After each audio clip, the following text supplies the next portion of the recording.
Joe, what do you think? We're gonna go move into creeping into a Bitcoin world. Do you think that's feasible? Do you think that's realistic? Yeah, for sure. It's inevitable, I'd argue.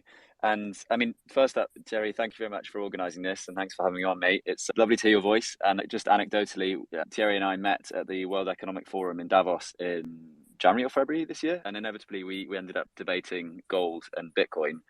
And I mean, I think that we are definitely on a path towards a Bitcoin standard. It's just going to take a long time and a lot of patience to get there. I've been using Bitcoin maybe 4 or 5 years now. And even today, I was struggling with a piece of work where I was translating some Spanish into English for a video I was sort of helping out on, and I couldn't work out a passage. So I reached out to a friend who lives in El Salvador and was like, "Hey, bro, can you help me with this passage to help translate it?" And he's like, "Yeah, sure." And I was like, "Can I send you a bit of money?" He's like, "Oh, you don't need to." I was like, "No, I'd like to." And, he said, "Okay, send a few dollars to this Lightning address."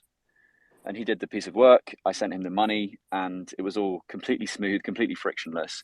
And the money hit his account, his Lightning wallet address, and he said, "Yeah, cheers, mate, received." And I just sat there and I thought, "Oh my God, isn't this insane that I just sent money instantly across the ocean?" I'm in Portugal, he's in El Salvador for some work that he just did. And I know that, yes, you could say that PayPal does this or banking does this, but this was done without a PayPal and without a bank, and that's kind of the whole point.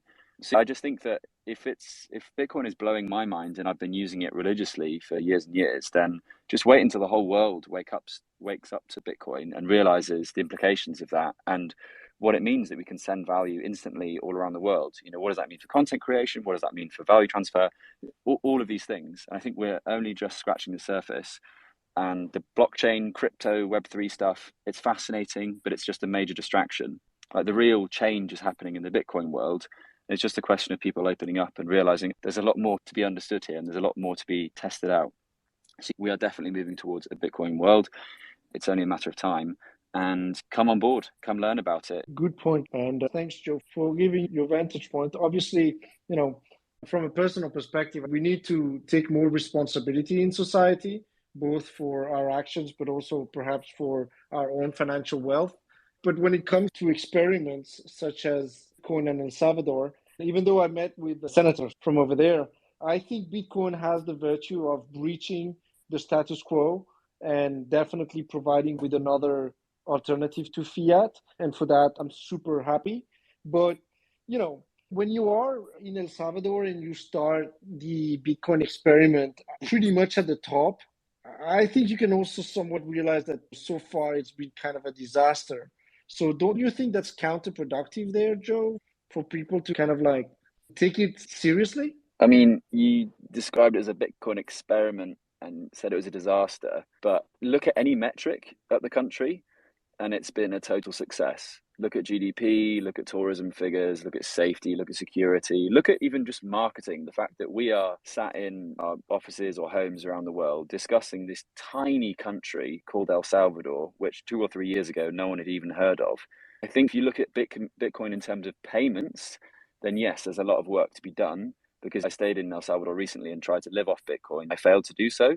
But if you look at in terms of this experiment, like firstly, Bitcoin is an experiment. We know that Bitcoin works. Bitcoin produces new blocks every 10 minutes on average, and it's been working that way for 99.9% of the time.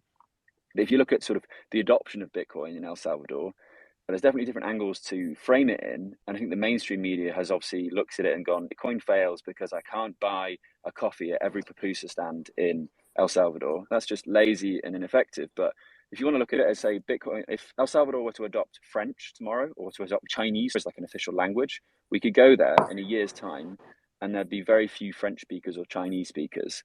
But if you looked at it and realized that the GDPs expand massively, we're all talking about El Salvador and people are flying out to El Salvador and spending their money there. People feel comfortable there. I interviewed tens of people on the streets of San Salvador in the last few days that I lived there. And I was like, what do you think the impact of Bitcoin has been on the country? And not a single person said a negative thing to me. And these aren't paid spokespeople. And I also went to El Salvador with a very skeptical, sort of critical mind. And I was just blown away by the atmosphere, the people, the welcome that I received there. Jerry, I know Mexico City quite well, and I know Mexico and Central America quite well. And yet, El Salvador, people literally came up to me in the hand and shook my hand and said, "Thank you for being here. Thank you for coming." I've never experienced that in any country worldwide. It's crazy the change that's going on there. I understand it's not good to be hyperbolic and not to exaggerate here.